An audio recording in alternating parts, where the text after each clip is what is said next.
Hello, Kristen. Hi, Bill. How are you? I'm good. How are you doing? I'm doing A-okay. It's been an all right week for me. I'm now. It seems as though the 2012 race has really kicked into full gear. So, as a political junkie, now the fun begins, I think. Well, are you of the ilk that says the field is settled and it looks like a three-person race between Romney and Perry and Bachman, or are you of the Karl Rove school that Paul Ryan and Chris Christie and Giuliani may jump in soon?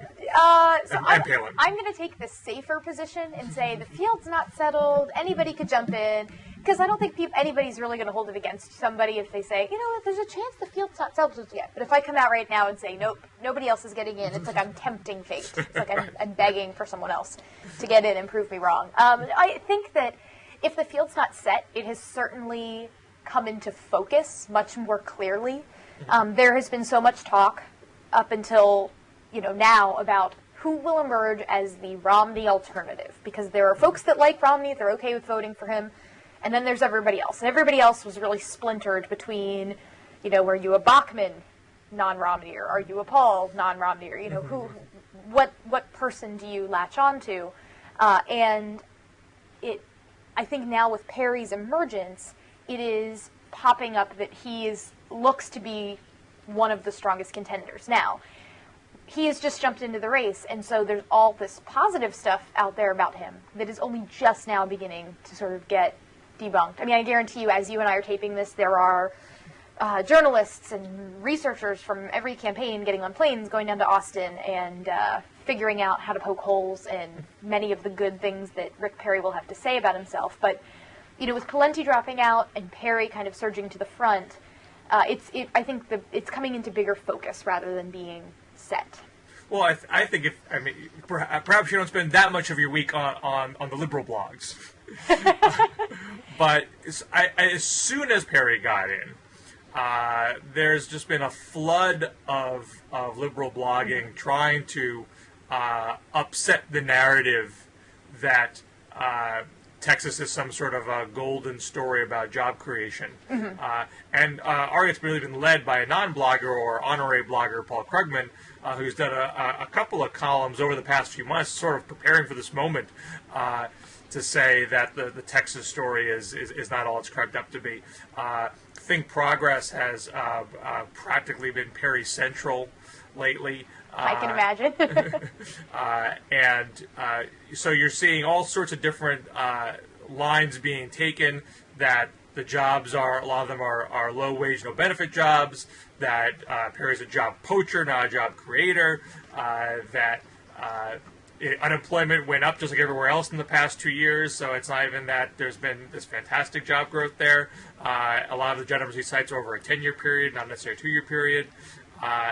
And some of it is oil boom, which he has nothing to do with. And I believe there was even a post over at Times, a Swampland blog, saying that one of his part of what he was doing is his government program to try to create jobs, and that some of that money gets diverted to his political cronies, so that's not even to be credited for where job growth exists. And Jared Bernstein, the former White House economist, has pointed out that much of those jobs are actual government jobs, and there's been a decline of private sector jobs there. Excuse me if I'm butchering his numbers and I'm doing it from memory, but that's my recollection of what Bernstein was saying. So you just have a slew of things being thrown at it, and arguably too many things for it to jump out and become a media narrative. For the one point, you probably weren't even aware about a lot of these things because it hasn't really been regurgitated in a lot of mainstream press.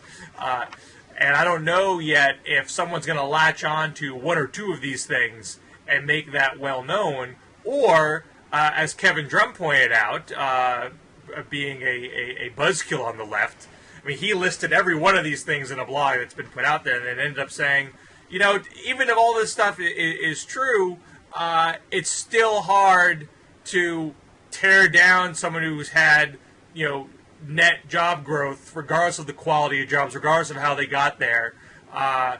Compare that to someone who's going to be perceived in a bad economy. That's going to seem like a very defensive position to take. And he's going to be able to get away with saying very cleanly and simply, "I created jobs." Period. And that strikes me as a pretty savvy political assessment of it. I mean, and surely the other Republican candidates are going to go after this as well. On the right, one of the first bloggers to tackle this and say, do these numbers hold up, was Matthias Shapiro, who's kind of famous in the conservative blog world for he's known as Political Math, at Political Math on Twitter. He's really big into like the visualizations of things, likes finding data rather than dealing in the rhetoric for people. And he starts off, he has a huge post that was making the rounds this week, called Rick Perry and Texas Job Numbers. He says, "Full disclosure, I don't like Rick Perry for our next president. I have my reasons that aren't worth going into here. However, when I was watching the GOP debate and pro-Perry people started bringing up Rick Perry's job numbers as a cudgel against other candidates, I started looking into the BLS data on Texas jobs. Note, if you're going to comment, I want you to introduce some new objection to Texas job numbers, and you must provide original data. I spent 4 hours digging through raw data to write this post." And then he goes through pretty much each one of the things you just mentioned and looks at the data to assess, true, untrue, how do they all stack up. And so he looks at things, for instance, like, sure, Texas has lots of jobs, but they're mostly low-paying minimum wage jobs. And he says, take a look at the data. Here's the link. The Texas median hourly wage is $15.14, almost exactly in the middle of the pack. Given that they've seen exceptional job growth and other states haven't, it doesn't seem exceptionally low. The implication is that the new jobs in Texas, the jobs that Texas seems to stand alone in creating at a remarkable pace, are the low-paying jobs that don't count. But if this were true, these low-paying jobs would be dragging down wages data. But if we look at the data, it turns out the opposite is true. Since the recession started, hourly wages in Texas have increased at the sixth fastest pace in the nation. And then he looks at other things like, is it all energy-related jobs, and says, the energy sector only makes up for 3% of all employment in Texas. So, it accounts for a large portion of the increases, but it's not overwhelming, and it's not enough to say that that's not true. He acknowledges that a lot of the growth comes from these public sector jobs. It says, counting from the beginning of the recession, Texas public sector has grown 3.8%. It's faster than normal employment, but it's not off the charts. And he ends up making the point where he says a lot of the reason why, the big argument that Rick Perry's not so great is the Texas unemployment rate is still at 8.2%, which is better than the national average, but considering all this talk about this huge miracle, you'd almost think it would be lower. And he makes the case that most of the reason why Texas unemployment rate remains so high has to do with population changes and the fact that people are all sort of flooding into Texas. And that's, as the population is going up, it's making it, you've got to catch up even faster with more and more jobs. And so he said if the population of Texas had remained stagnant, and he acknowledges that's not a perfect way of looking at it, but if all of the states had kept their exact same population from the start of the recession until now, Texas comparatively would have the lowest unemployment rate of all of them. So I think that's a big statistical. It is a big statistical, and he acknowledges it throughout the post. He says this is not perfect. So what I'm trying to illustrate is 8.2 unemployment, not horrible if you consider that a lot of the reason why it's not significantly lower is because people are just flooding into Texas looking for work, and they have a bigger immigrant population, so that state is growing more as well. I mean, Felix Salmon at Reuters also pointed out that the employment to population ratio in Texas is lower than the national average and has gone down specifically on Perry's watch. And it's hard to separate out jobs and population. I mean, if you look at Obama's job growth since the recession was officially over, if you take the job numbers from when he entered office, the employment numbers are very bad because he came in at the rock bottom with 800,000 jobs being lost per month, and that didn't stop on a dime. Part of what the Recovery Act did was to prevent that from getting worse, creating a floor and then allowing recovery to begin. So you could say just net jobs. He's had net job growth, private sector, for several months now, but it's not matching population growth, and that's why it doesn't feel all that great nationwide. So if you're not going to give Obama credit for the jobs he's created relative to population growth, you can't give Perry, you can't grade Perry on a curve then.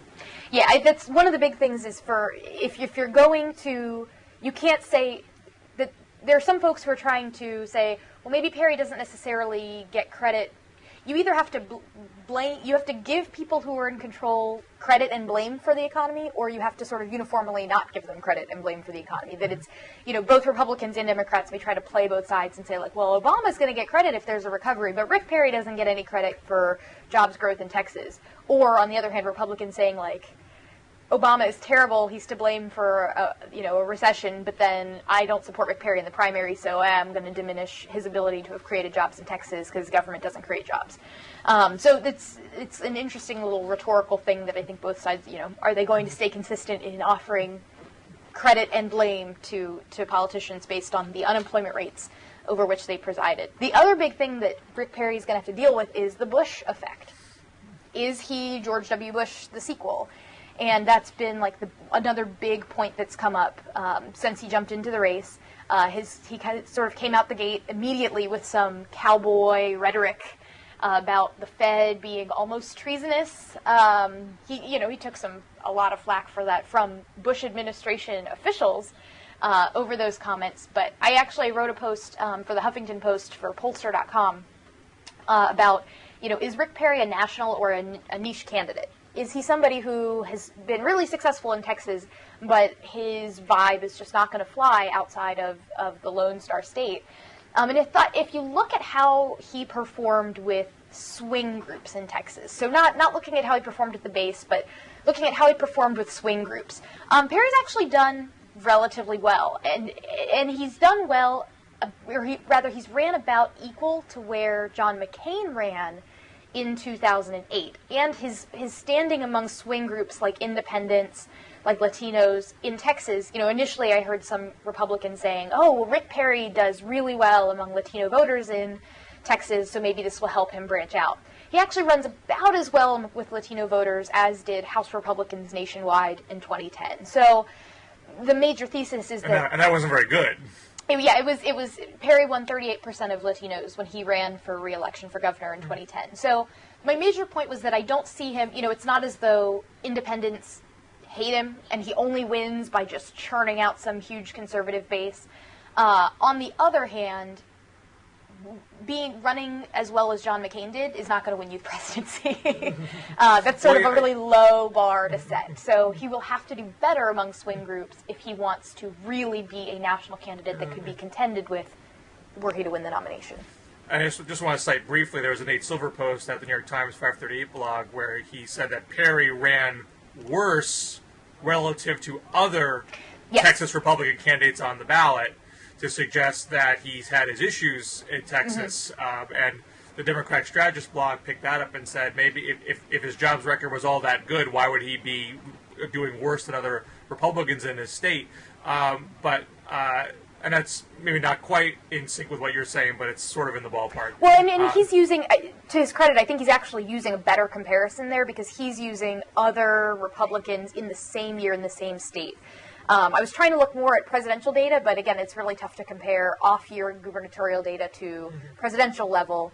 But mostly I wanted to just see, does he just crater out with independents? Does he get no votes from the Hispanic community?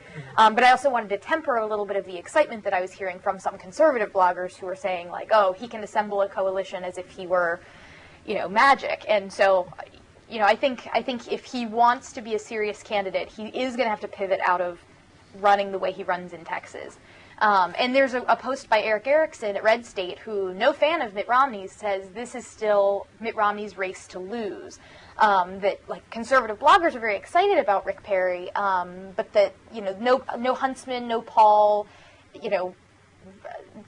Michelle Bachmann, these other people are not going to actually pose a threat. Rick Perry could, but Romney doesn't need excitement and energy. Romney can kind of screw up a little because he's already got enough dings on his record, and he still keeps chugging. Whereas Rick Perry is vulnerable to flame out, or if he underperforms in an early primary state or two, he could go Howard Dean and just evaporate.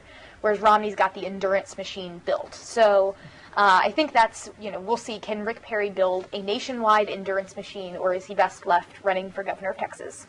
Well, how are conservative bloggers reacting to the past week? Rick Perry came in with a big splash, quickly rattled off several provocative comments or gaffes, depending on your perspective. And I've always sensed with conservative voters to date, as much as they love Sarah Palin or Michelle Bachmann or Herman Cain or Newt Gingrich, there is a strain there that seems to be saying, I really want to win, and I don't want to sacrifice my ideology too much to do that, but if I see someone getting completely hammered in the traditional media and they're not being taken seriously, I'm not going to take a chance on that. Mm-hmm. And the hope was that Rick Perry, seasoned campaigner, longest-serving governor in the country, jobs record you could sell, he wouldn't suffer the kind of dings that Michelle Bachmann had been getting upon her rise to first-tier status. Is there any conservative bloggers saying, oh, crap, he's getting the same treatment as Michelle Bachmann's getting, or they're saying, this is the Rick Perry I was looking for, he's leaning forward, he's being aggressive, he's gonna take it to Obama, he's not going to get turned around and not the way Mitt Romney is. Which way is it falling? Well, I think it's generally, Tim Pawlenty was kind of meek, attempting to be not meek, and it didn't seem authentic, and he quickly faded, whereas Rick Perry's sort of the opposite of that. He's forceful, and he's going to have to try to tone it back down a little bit, and he's been getting a good reception. The two issues on which I've seen conservative bloggers, make some comments to the effect that there are concerns about him. One has to do with his mandate that girls in the state of Texas get vaccinated against HPV. Michelle Malkin has made that practically a crusade to get that story out, it seems. Yeah, and because, if you think about it, one of the biggest knocks against Mitt Romney is going to be this individual mandate. Well, here, this wasn't just a mandate to have health care. This was a mandate to give people shots and not necessarily... It's that nanny state run amok. There was an analysis done, I think, by Politico of all the documents around it, and it showed that Rick Perry actually wasn't really involved in the decision, but if you're the governor of the state, it's still your decision. The other big thing that Philip Klein brought up over at the Washington Examiner's Beltway Confidential blog is about Texas' high uninsured rate, and it said it has a lot to do with the fact that insurance is really expensive in Texas. Texas is a state where insurance is required to cover an awful lot. He says another factor is that despite being a low regulation state in many ways, Texas actually ranks fourth when it comes to mandating insurers offer certain benefits in all of their policies. Texas has 60 such mandates that drive up the cost of insurance. And he points out that because Texas has a younger population and no mandate, a lot of young people just choose not to buy insurance because it's more expensive there. They're young, they're invincible, they don't think they need it. And that's why you have this higher uninsured rate. But he says this could, if we're going back to the electability conversation, be a big problem because it presents almost, in many ways, a perfect contrast. Obama can say, I'm working to bring down the level of uninsured people, and I'm trying to prevent this high level of uninsured. I am trying to prevent high levels of those without having I can't even talk today. You know what I'm trying to say. Whereas I am bringing down the number of uninsured in America. Yes, I can speak English again. And this presents, a possibly really problematic contrast if he were to become the Republican nominee. Because while on the other hand, Mitt Romney, you can say, oh, well, his healthcare plan has many similarities with Obama. It's sort of like Perry's the opposite side of that coin. So we haven't seen Michelle Bachmann yet carry this charge that Rick Perry is not conservative enough. No, we haven't seen it yet. Yet, right? Maybe she will. But I think Ron Paul has been trying to push that button, and you're seeing some conservative bloggers do it. Although I wouldn't think it was the majority of conservative bloggers. For talking to Matt last week. He said conservative bloggers were generally on the Perry bandwagon. Yeah, one of the and here's sort of a thing, and Matt will probably be better to speak about this because I think he was there. But Rick Perry's been, I think, eyeing the presidency for a little while and had like a blogger summit where we talked about that. Last I week figured you guys had. And Perry essentially has been sort of unique in Matt's reporting of very aggressive blogger outreach for a long time. And in fact made his presidential announcement at a blogger gathering. Yeah, and so, and I think that's part of why, I almost can't believe I'm going to say this, I feel bad for Michelle Bachmann. She poured so much effort into winning the Ames straw poll, performed, I guess reasonably well in the Fox News debate, and nobody cares. I don't know how it's possible for someone to win the Ames straw poll and come away as like a weaker candidate that nobody's talking about. Well, not that nobody's talking about, but yeah, I would get a boost out of that. And Perry just squashed it. Yeah, I mean, Perry did take the oxygen out of what momentum one would normally get from an event like that. Yeah. But that's because but it's not like if John Huntsman did that, announced on the Saturday, it wouldn't have had that effect. It's because as soon as Perry got in, polls showed him performing in the top tier automatically.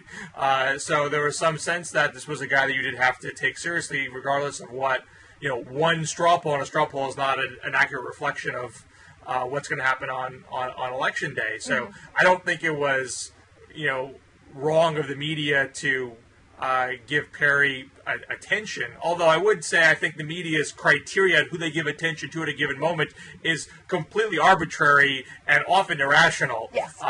It's whatever the latest shiny thing is. Rick Perry's very shiny right now. Absolutely, and Bachman's not as shiny.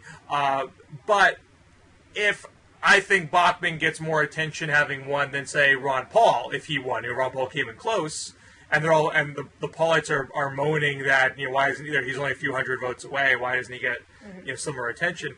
Because reporters do know that in one respect the straw poll is a somewhat worthless exercise that is not about your actual breadth of support in the state of Iowa. It's about how many people can you bus in. Right. And we all know that Paulites can bust people in. Paulites can do money bombs. They can win straw polls. They've won straw polls before, but time and time again, those straw polls do not result in any discernible votes at the polls on election day because he has a very narrow slice of support that happens to be very intense, which is good for straw polls and bad for election days. So until Paul can prove any evidence that he's growing beyond that, he's not going to get media attention. Now, Bachman, I think, gets more attention because she showed she did have some organization in Iowa. She's not just a TV candidate. She you can mock her and say, well, she bought 6,000 tickets and 4,500 people voted for her. Well, she got 500 people to show up on her behalf, which Tim Pawlenty could not do, despite having invested tons of resources in Iowa organization. So some people might say it's ridiculous that Pawlenty flinches at this one big loss, but if you can't bus in 4,000 people, you can't meet that low bar. Especially if you bet your whole campaign on it. Yeah. And this wasn't just some media narrative that got cooked up that the campaign didn't feed. I mean, they themselves, I think, had really they're doubling down on Iowa. Let's do it. So I mean, this was a test of how good the organization is. You've hired the right people. I'm sure they weren't incompetent. I'm sure they have very talented people and a very tightly run operation. Just there aren't actual bodies of people that want to vote for Tim Pawlenty. Well, and I think you hit that wall, you have a problem. Well, it's because you have really big. You run into a lot of trouble when you are trying to convince voters to get on a bus and vote for you on the grounds that you have a really great organization. And the problem with the Pawlenty campaign, I think, from day one, and I know you wrote a post about this, so I'm interested to hear your take too, is that, I would say half the press releases that popped up to me from the Pawlenty campaign were he makes hire so-and-so, he gets endorsement so-and-so. This is how he fundraised last quarter, and it was all very process-oriented. And in many ways, that's exactly the campaign that Mitt Romney ran in 2008. It was okay, you guys don't know me yet, but look, I'm going to build this huge tank, and we are going to roll it into Iowa, and I'm going to win. And it didn't work for Mitt Romney, because he, and he couldn't pull it off, and he bet everything. No, he could win straw polls. He could at least win straw polls. Correct. He could win successfully bust people in. And he didn't have a Michelle Bachmann, and at that point, Huckabee hadn't really, pulled a Michelle Bachmann and, caught on. But, Pawlenty's campaign wasn't about ideas. At one point, he said, I want 5% economic growth. And then there was but if you ask me, what does Tim Pawlenty want to do? Be president. But as somebody who's a reasonably informed Republican primary voter, I couldn't tell you what Tim Pawlenty was really going for. And I think it's tough to get people on buses when you lack that. Well, that speaks to what my own blog post was, which is I happened to be at CPAC, my one CPAC adventure in 2007, and I saw Tim Pawlenty speak, and he was the only speaker I saw that tried to challenge conservative orthodoxy. And he had this big speech about how let's not be country club Republicans, let's be Sam's Club Republicans, and that means we have to take middle class problems seriously, and they having problems with affordable energy and healthcare. We have to support importing prescription drugs from Canada so they can be cheaper. We need to invest in renewable energy that people can afford. We need to take seriously the issue of the uninsured population. And the crowd that I saw was like, who the hell is... Am I at CPAC? What's going on here? Who's this guy? And the only guy that seemed to catch on to what he was doing was Matthew Continetti at Weekly Standard, who wrote a fairly glowing piece for Pawlenty after that speech. And he suggested that Pawlenty successfully turned people around and got them thinking at CPAC. But as I suggested in my post, I think the past 4 years suggest otherwise, that no one had any idea what or any interest in following what Pawlenty was selling. And Pawlenty himself clearly didn't buy that people had been intrigued by his Sam's Club frame, because he never talked about it in the primary. So he had showed no interest in carving out his own distinct issues platform and challenging any faction of the Republican Party to be better positioned for the general election. You could say, well, that would be crazy because you can't run against your base in a Republican primary. And, maybe so. Maybe there's just no way for Pawlenty to win this thing. But certainly being a milquetoast version of the Tea Party Republican that every other candidate in the race is trying to be got you 1% of the vote and an early exit. So it seems, and I think this is a warning shot to Huntsman, if you're going to try to get any discernible support at all, you got to plant your flag somewhere. Yeah. You got to take on some aspect of the party that you think is dragging down the party's chances in November, and you might still lose, but you at least might make an impact and stand for something, and maybe lose the battle and win the war later. Otherwise, you're just going to be sticking around at 1% for the entire time. What's the point in that? Yeah, I think everybody he was kind of underwhelming in the last debate. Although kudos to him for sticking with some of his more controversial policy positions on a Fox News Republican stage. I mean, he didn't back down from civil unions. So I think you may kind of get your wish to see if there's a candidate who can run. I don't want to say against the base, because he does, talk about himself as a conservative, but somebody with a lot of positions that are not necessarily the orthodox Republican way of viewing something, can he pull it off? Well, I'm particularly curious. I mean, everyone on the Republican stage has flinched at cap and trade, even though it was originally a Republican idea, and Romney had been for it at one time, and Gingrich had been for it at one time, and Pawlenty had been for it at one time, and Huntsman had been for it at one time. And Pawlenty flat out said, that was a clunker. That was a mistake. I'm just going to expunge that from my record. And Huntsman hasn't done maybe not 180 but a 160 on it, and saying, well, it's not working. It's not the right time now. And so in the Fox News debate, yes, he did stick to his guns on civil unions, but he went off for this whole the EPA is committing a reign of terror, which I just find I don't believe for 1 second Huntsman actually believes that. When I saw that, I said to myself, well, he's going to fall into the same Pawlenty trap. But now, as of this week, Rick Perry went straight up climate science denial, which no Republican presidential candidate has done for a long time. Bush was officially not a denier. He said it was actually happening, so he was going to do something about it. It didn't, but he said he would. McCain said he was going to do something about it, said it was really happening. And Huntsman's spokesperson, John Weaver, said on the record that we're not going to be a national party if we deny science. There was a tweet today. I just pulled this up from Huntsman. It was and he says, "To be clear, I believe in evolution and trust scientists on global warming. Call me crazy." Huntsman said that? Yeah, it's a Huntsman tweet from this afternoon. I was like, oh, okay. Now, do you know what that's in reference to? Yeah, it's in reference to Rick Perry saying I believe it was that he considers evolution to be a theory. Has gaps. In the theory. And this was actually... Are you looking for the missing link? Sorry, right. I don't... And this was something that... a semi-staged confrontation, a mother was clearly, prodding her son to ask him these pointed questions about evolution and science. But nevertheless, regardless of how it came about, that's how he answered the question. He didn't have to answer the question that way. And you are seeing more more liberals go to these conservative events, whether it's congressional town halls or presidential events, and prod the candidates and try to go there. When Romney said corporations are people, it's because there were liberals there heckling him about raising taxes. So I don't know who is organizing it. I Think Progress covers them a lot. I know they do send people to track at times, but I don't know if these are Think Progress people per se, but it's possible. That's definitely conspiracy, obviously. I mean, I don't think it's not even conspiracy. You're allowed to send people to events and have them say things. I know. But so that could be what's going on there. And so for Huntsman to sort of take that on, I mean, if Huntsman does say, I'm going to be the pro-science candidate, and we can debate how we get there and how much government should be involved and have market-based solutions for things, but we're going to be a fact-based party, a science-based party, if I have anything to say about it.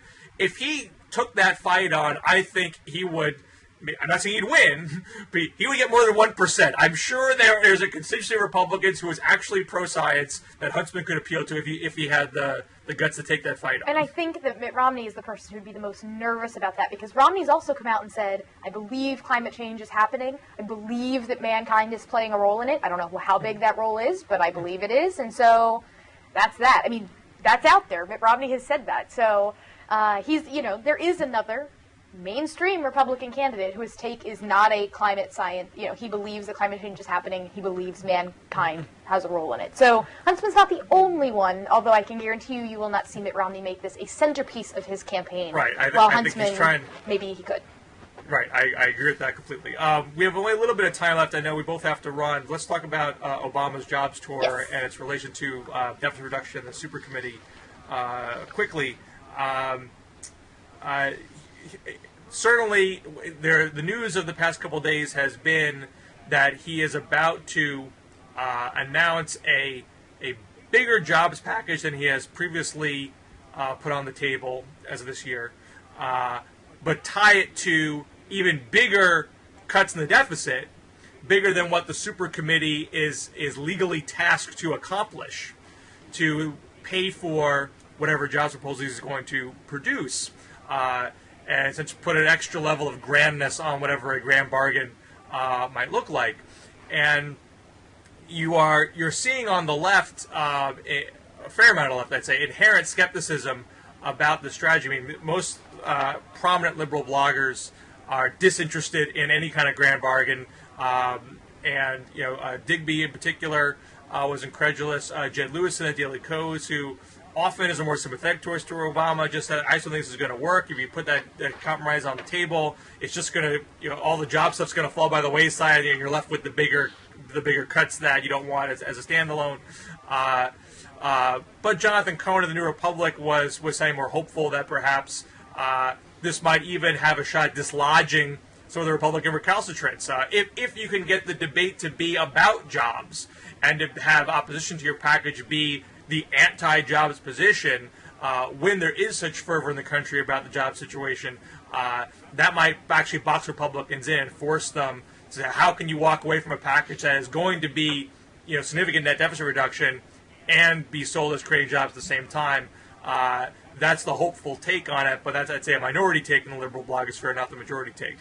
I would say that on the conservative side, well, first of all, the Washington Post headline on Thursday morning was like Obama plans to unveil new stimulus or something like that, which I can imagine people's heads just exploding inside the White House. Like, no, don't call it stimulus.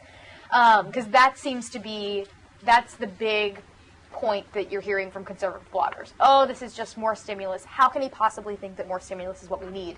There's a really good, I thought, kind of nuanced, bright take on this by Raihan Salam at NRO, who he's referencing a Jackie Collins New York Times piece where she is kind of making the case for a new round of fiscal stimulus, and references Martin Feldstein, who was one of president of Reagan's Council of Economic Advisors, because he is advocating raising revenue and would do so by limiting tax expenditures, the costly tax breaks for corporations and individuals that include the mortgage interest deduction, and on the other hand, he supports.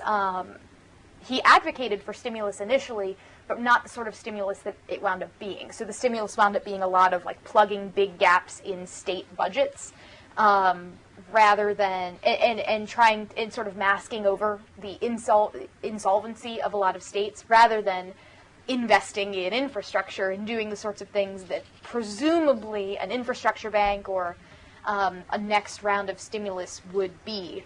But I think it was Peter Suderman at Hit and Run. He had a post just focusing on sort of the failures when it came to creating green jobs.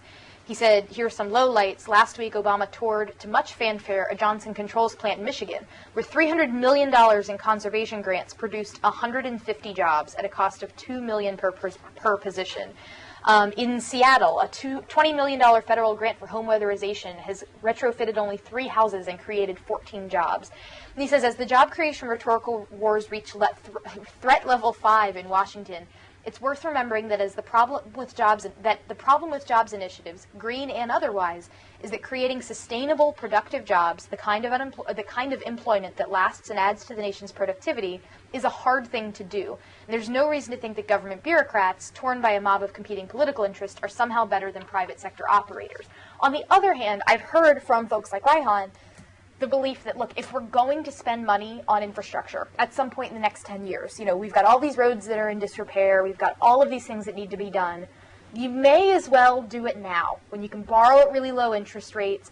But if it's going to be this second stimulus, it really needs to be the shovel-ready stuff that we were promised the first time around, but that, things didn't turn out to be as shovel-ready as they had thought. Now, I don't think that idea is the mainstream in the conservative blogosphere. I think the mainstream in the conservative blogosphere is, hell no, we're not doing another stimulus. But there are some bloggers of the more policy wonk variety who are open to the idea of doing something if it is legitimately making an investment in infrastructure, and not like high-speed rail shiny trains, but like making our roads actually better. Because it's better to have, we have all this labor out there. It's better to have folks working than not working, and to have something tangible at the end to pay off for it, instead of we just plugged a hole on a state budget and then a year later the state's insolvent again. Well, I'm happy to hear that there's some conservatives out there interested in investing in infrastructure, because that kind of bipartisan support is necessary if they're ever going to get an infrastructure bank passed. But just to be honest about what that kind of thing would do. The Recovery Act had a mixture of things. It had infrastructure, it had the state budget gap plugging, it had tax cuts. It was really, in that sense, sort of every possible ideological thing you would try to do was in there, and you could argue maybe it's spread too thin. But it was so loaded toward either the tax cuts, the payroll. It was loaded toward sort of either transfer payments or keeping states. I think it wound up being only like 3% of the stimulus went to the sorts of infrastructure spending, which in the discussion of it, it didn't sound like, bridges and roads would be shovel ready with 3%. The difficult thing is, and FDR had the same issue, big infrastructure stuff is never shovel ready. Those are long-term projects. It's good investments. And so therefore, when you do these sort of, dollars divided into number of jobs, it's sort of a misnomer, because it's not just about the job, it's about the infrastructure left behind that you get. Mm-hmm. That's also what you're paying for. But those sort of big infrastructure projects are not quick things. Those don't solve your immediate crisis. They help to some degree, and they have long-term payoffs. FDR had a point in the middle of his first term where the initial stimulus stuff started to stall out, and he had to shift away from the big ticket infrastructure stuff, which he was already trying to do, into more of the ticky-tacky make-work stuff, which sort of got mocked as being boondoggles. But that stuff was stuff that created the quick jobs, because you just do them right away. Infrastructure bank, I think, is absolutely essential. I think there's just $2 trillion of infrastructure repairs needs to be done, and it's a way to do it that doesn't cost the federal government, the taxpayers, a lot of money. But that's not going to create shovel-ready jobs. That's just not what it's designed to do. Well, but and the argument then being, hey, we gave you a shot, $800 billion worth of a shot last time. had we started this back then, maybe those shovel-ready jobs would be happening now. And instead we got, I think it was Mary Catherine Ham at the Daily Caller. She did a video about, and it was kind of a satirical video, about the stimulus project that is physically closest to the White House. And it is a dog park in a wealthy neighborhood of Washington, D.C. That is like a ticky-tacky make-work project. I mean, it's not necessary to our nation's infrastructure, period. Whereas I just think that if the stimulus that a lot of the reason why the stimulus gets such a bad rap is because it was a lot of money, and people are going, okay, I saw a road with a stimulus sign on it, and I saw like 2 guys working on it, but usually it's just a traffic backup and there are people there. I mean, that's anecdotal, but I think I at least am, I would like to see not necessarily some big new stimulus, but I'm comfortable with the idea that, if we're going to fix our infrastructure, let's fix it now. I'm just worried that, I don't necessarily trust that that the money, not that I distrust the administration on it, but that I distrust the government function of distributing the money and picking the projects to work, because I don't necessarily like how it worked the last time. Well, two things I'd say. One, there wasn't just make-work stuff. Far from it, just make-work stuff in the Recovery Act. There's high-speed rail money, there's smart grid money, advanced battery manufacturing. These are all things that are tended to be long-range. There's actually much more geared to long-range stuff. In fact, Biden's job in mid-administration was to go to all the mayors saying, you are not doing swimming pools, you are not doing skate parks, you are not doing those sorts of things. You're only going to do the big ticket Well, he missed stuff. the one right in D.C. Joe, get with the program. But if Republicans were really concerned that there wasn't enough meaty infrastructure in the bill, and there should have been this infrastructure bank, which is essentially an attempt to have a public-private partnership and use a small amount of federal money to leverage private sector investment. If they really wanted that, and they went to Obama in January 2009, we would love to vote for this package. Would you just have the infrastructure bank? They would have gotten that deal. I do not think they were actually asking for that at the time. I agree. I think they were looking at the price tag and going, this is crazy. But I think if you're going to spend the money, it's better to spend it the right way. And so I think if Obama is packaging this infrastructure bank with a promise to cut even more in spending somewhere else, I think you'll hear a lot of the Boehner type folks perking up because they want to be able to be a part of creating jobs as well. And what faster way can the government create jobs if the government is the one that's going to be creating the jobs than by directly spending it to hire contractors to do things? So, why don't we leave it on that note? Okay. Always great to talk to you. Great talking to you too. And next time we talk, Matt may get this topic, but I learned a new term today while talking to Bill before the show. The term firebagger. Yeah, I'm sure we're going to get to that today. Yeah, can't get to that today, but we'll get to that soon. Okay. Have a great week, and we'll see you next week on the Week in Blog. Take care.